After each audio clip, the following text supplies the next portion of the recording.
Wonderful good evening to all of you. This is Kaustav Omar and I am welcoming you all again in the 10 Talk series by me. This is the talk number 5 and today's topic is respiration, right or responsibility अर्थात श्वसन, अधिकार या जिम्मेदारी। सांस लेने के लिए क्या जरूरी है? आप कहेंगे हवा कैसी होनी चाहिए? आप कहेंगे शुद्ध और साफ। तो क्या है? तो आप सोच में पड़ जाएंगे। आप कहेंगे गांवों में पहाड़ों में तो है, शहरों में नहीं है। फिर आपसे पूछा जाए कि क्या होना चाहिए आपको, शुद्ध हवा में सांस लेने का अधिकार तो है? तो आप कहेंगे बिल्कुल है, I have right to breathe, सांस लेने का अधिकार है। But where is the responsibility? शायद जब मैं ये आपसे क्वेश्चन पूछूंगा तो आप तुरंत पीछे आ जाएंगे। ऐसे विषयों पर सोचने के लिए हमें वक्त कहाँ, जब हमें वक्त मिलता है इस पेंडेमिक कोरोना लॉकडाउन जैसा, तब हम केवल अपने समय को काटने के लिए कॉमेडी से लेके तमाम तरह की चीज़ों के सहारे लेते हैं। हो सकता है आप में से बहुत सारे लोग इस वीडियो को भी आगे स्वाइप करके बढ़ जाएंगे। बट अगर आपको टॉपिक इंटरेस्टिंग लगता है तो रुकिए, ठहरिए और मेरी बात को सुनिए। सांस लेने के लिए हवा जरूरी है, वो भी शुद्ध और साफ होनी चाहिए। लेकिन क्या उस हवा को शुद्ध और साफ रखने के लिए हम प्रयास कर रहे हैं? बिल्कुल नहीं कर रहे हैं। आज मैं जब इंडिया की बात करता हूँ, दिल्ली, मुंबई, चेन्नई, बेंगलोर जैसे शहरों की बात करता हूँ, तो ये मैं देखता हूँ कि अगर एक चौराहा आप मिस कर जाते हैं, अगले चौराहे पे पहुँचते हैं, तो आपको वापस उस चौराहे से सही टर्न लेने के लिए लगभग अपनी गाड़ी को आधे से पौन घंटे चलाना पड़ता है। अभी आपने इस बारे में सोचा है उस दौरान हम अपनी एयर को कितना पॉल्यूटेड कर रहा है, या एयर में उन गैसेस को छोड़ रहे हैं जो हमारे लिए जानलेवा हैं? फिर भी उन प्रॉब्लम्स को हम कहीं ना कहीं रोटी कपड़ा मकान और फिजिकल एक तरीके से जो कहते हैं ना कि ये भौतिक संसाधन जिसे कहते हैं, उन सब की चमक दमक के आगे बहुत पीछे छोड़ देते। हम सुबह टहलने के लिए निकलते तो हैं, पर क्या आपको मालूम है जो आप टहलने के लिए जिस हवा में निकल रहे हैं सुबह, आम दिनों की अपेक्षा जब 10 बजे के बाद 8-9 बजे के बाद आपको ट्रैफिक होगा, स्पीड पॉइजन मिला है एयर में, जिसके साथ अभी आप महसूस नहीं कर रहे। लेकिन वक्त बढ़ने के साथ साथ तमाम तरह के आपके शरीर में परिवर्तन होंगे। उसमें जो है सांस की बीमारी जैसी समस्याएं या फिर डायबिटीज या और कुछ भी आपके शरीर में पनपेगा। कहीं ना कहीं उसका कुछ परसेंटेज उस पॉल्यूटेड एयर का भी होगा जो हमने ही किया है। अब क्वेश्चन ये है, फिर क्या करें? अगर हम काम पर नहीं निकलेंगे क्योंकि बेसिक ज़रूरतें पूरी करेंगे तब तो जी पाएंगे ना, तब तो बचेंगे ना। नहीं निकलेंगे तो क्या करें? क्वेश्चन जायज़ है, बिल्कुल है। इसलिए आप राइट की जब बात आएगी, राइट टू ब्रीथ, तो आप लड़ने के लिए तैयार हो जाएंगे। मुझे ध्यान में आता है कि गोदरेज एक ऐसी कंपनी है जो एक समय जानी जाती थी अपने फ्रिज के लिए, एसी के लिए। आज वही गोदरेज की कंपनी एयर प्योरीफायर भी बना रही है। वक्त का तकाजा देखिए, 30 साल में हम लोग 40 साल में कहाँ से कहाँ आ गए। हम बढ़ती समस्याओं के समाधान के लिए ना जाके उन समस्याओं से लड़ने के लिए और समस्याएं पैदा करते हैं। अगर हमारे पास पैसा है, हमें गर्मी लग रही है, तो स्वाभाविक सी बात है गर्मी से बचने के लिए हम एयर कंडीशनर लगा देंगे। हमारे पास बहुत ज़्यादा पैसा नहीं है तो हम 3 स्टार से काम चला लेंगे। फिर उससे निकलने वाली CFC के बारे में क्या करेंगे? तो सोचेंगे बहुत बड़ी दुनिया है, CFC जाएगी, मरेंगे तो सब साथ में मरेंगे। बट ऐसा अगर सब लोग सोच लें कि नहीं, हम भी सर्वाइव करेंगे, हमारे आने वाली पीढ़ियाँ भी सर्वाइव करेंगे, इसलिए हम कुछ ऐसा करेंगे, तो क्या बदलाव नहीं हो सकता?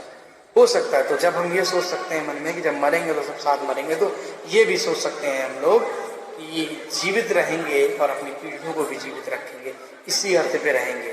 तो ब्रह्मांड में ये इकलौती अर्थ है जो हम तक जिस ब्रह्मांड को हम अभी तक जानते हैं, जहाँ पर जीवन संभव है, इस जीवन में को बचा के रखना हम सबकी जिम्मेदारी है।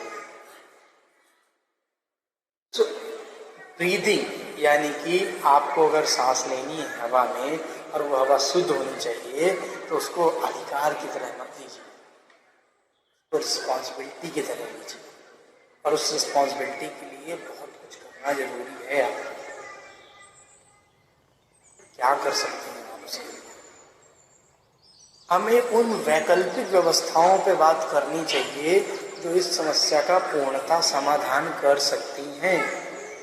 आपको ध्यान होगा ऐसे अपने देश में जाने कितने महलों के जिक्र आते हैं, किलों के जिक्र आते हैं, जहाँ पर ठंडी हवा मिले इसके लिए बहुत ज़बरदस्त तरीके से उस समय की आर्किटेक्चर या आर्किटेक्चुरल साइंस जो थी वहाँ की, उसका इस्तेमाल किया गया था। बहुत सुंदर आर्किटेक्चर का इस्तेमाल किया गया था। जैसे एक मैंने किले का जिक्र में पढ़ रहा था और उस किले के जिक्र में पाता हूँ कि एक जो है वहाँ पर छोटा सा जो है एक तालाब सा खोदा हुआ था महल के अंदर, और उस तालाब को ऊंचाई पर खोदा गया था, पानी भरा रहता था और उसके सामने कमरे बने हुए थे। उस कमरे में जो लोग रहते थे वहाँ पर राजा महाराजा या और जो भी रहते होंगे, वहाँ पर जालीदार खिड़कियाँ थी।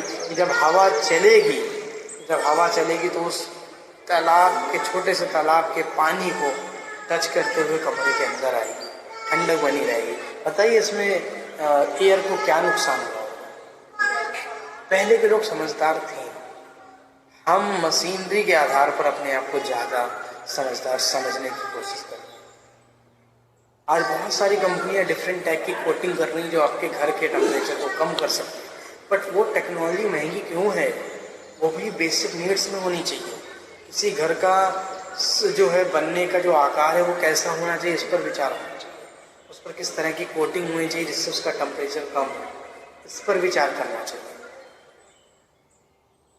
रोड्स जब बनती हैं तो ऐसी रोड्स को बनाया जाए जिससे पानी कहीं ना कहीं अंदर पृथ्वी के जा सके।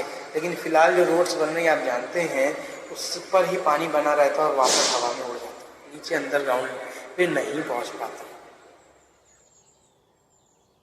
ये इंडस्ट्रीज जो हैं जो चल रही हैं, वो इंडस्ट्रीज से निकलता हुआ धुआं पूरे नेचर के सिस्टम को बर्बाद कर रहा है। उनमें से ऐसे जाने कितनी इंडस्ट्रीज हैं जिनका कोई मतलब नहीं है, जिनकी कोई ऐसी बेसिक नीड नहीं है, उसको हम रोक भी सकते हैं। अगर वही इंडस्ट्री ये सोचने की दिशा में काम शुरू कर दें कि हम जिस काम से एक नई समस्या को जन्म दे रहे हैं उससे हम पूर्णता समाधान वाली चीज़ों को तैयार करें और आम जन भी उसको वैसे ही स्वीकार करें, तो मेरे ख्याल से वो हमारे लिए कितना अच्छा है। इलेक्ट्रिक व्हीकल्स पर हम लोग विचार कर रहे हैं, सोलर एनर्जी को बढ़ाने पर विचार कर रहे हैं। इस सब एयर को कहीं ना कहीं बचाएंगे। प्लांटेशन ग्रीनरी को बढ़ाना है, डीप फॉरेस्ट बढ़ाने हैं।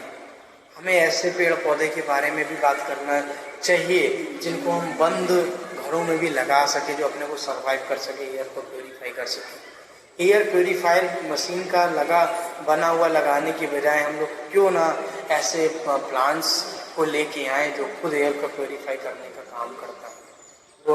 वो नाइट जैसे रिफिल को लगाने से बेहतर है क्यों ना ऐसी रिफिल को तैयार किया जाए जिसमें नेचुरल एक्सट्रैक्ट हो। खुली हवा में सांस लेना केवल आपका अधिकार ही नहीं, हमारी जिम्मेदारी भी है कि हम भी खुली हवा में सांस लें, हम भी शुद्ध हवा में सांस लें और आने वाली पीढ़ियाँ भी वैसे ही सांस लें।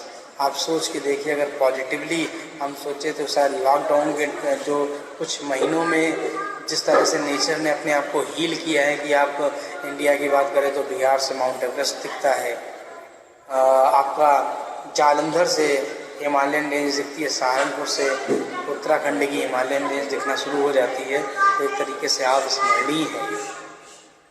अगर आप मई में टेम्परेचर को पिछले कुछ सालों की तुलना में कम महसूस कर रहे हैं तो इसके लिए रिस्पॉन्सिबल कौन है? इसके लिए रिस्पॉन्सिबल है कहीं ना कहीं नेचर का हील करना इस लॉकडाउन के दौरान। शायद आपसे कहा जाता, सरकार कहती, तब भी कभी आप इंडस्ट्री को इस तरह से बंद नहीं करते जैसे इंडस्ट्रीज को आज लॉकडाउन में बंद करा दिया है। और नेचर ने इसको इतने कम समय में ऐसे हील करा है जिस तरह से हील करने में 15 साल उसको लगते। अब वायरस वो लैब से आया होगा कि वेट मार्केट से आया होगा, it's a different media, it's a kind of research, but इसके बहाने नेचर ने अपने आप को हील किया। और नेचर ने हील किया तो मुझे विश्वास है आने वाले समय में वो हमको भी अवसर देगी हील करने का। लेकिन लॉकडाउन के दौरान चिंतन करने का भी मौका है कि प्रकृति के साथ हम जो कर रहे हैं क्या वो ठीक है। तो हर बार आप राइट के बारे में मत सोचिए, कुछ रिस्पॉन्सिबिलिटीज़ के बारे में सोचिए। अगली टॉक के साथ फिर आपसे मुलाकात होगी, तब तक